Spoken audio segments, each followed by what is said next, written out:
ஹே price Lord. ஆண்டவர் உங்ககிட்ட உங்க வாழ்க்கை இப்படி மாறும்போது அப்படி மாறும்போது நீங்க இப்படி இருக்க போறீங்க அப்படி இருக்க போறீங்கன்னு எத்தனை வாக்குத்தத்தம் எத்தனை ஆசீர்வாதம் கொடுத்திருப்பாரு.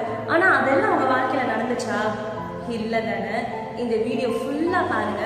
ஆண்டவர் நிச்சயமா நீங்க காதால கேட்ட ஒவ்வொரு வாக்குத்தத்தமும் உங்க கண்ணால பார்க்க செய்வார்.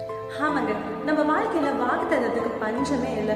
நியூ இயர் வந்தா வாக்குத்தத்தம், மாசம் பிறந்தா வாக்குத்தத்தம், சர்ச்சுக்கு போனா வாக்குத்தத்தம், ஏன் இன்ஸ்டாகிராம் திறந்தா வாக்குத்தத்தம், யூடியூப் திறந்தா வாக்குத்தத்தம், இப்படி வாக்குத்தத்தம்னு நம்ம வாழ்க்கையே வாக்குத்தத்தமா நிறைஞ்சிருக்கும். ஆனா அதெல்லாம் நம்ம வாழ்க்கையில நடக்குதானா?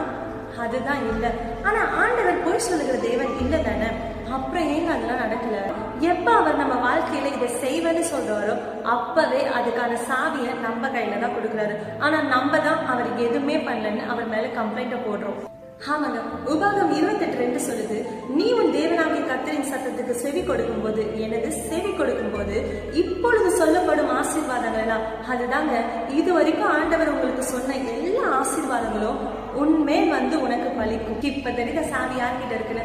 ஆமாங்க, ஆண்டவருக்கு நீங்க கீழ்ப்படுகிற ஒரு விஷயத்துக்கும் கண்டிப்பா ஒரு பலன் உண்டு. அதனால ஆண்டவர் ஏதாவது உங்க வாழ்க்கையில மாற்ற சொன்னா இல்ல ஏதாவது செய்ய சொன்னா கண்டிப்பா செஞ்சுடுங்க.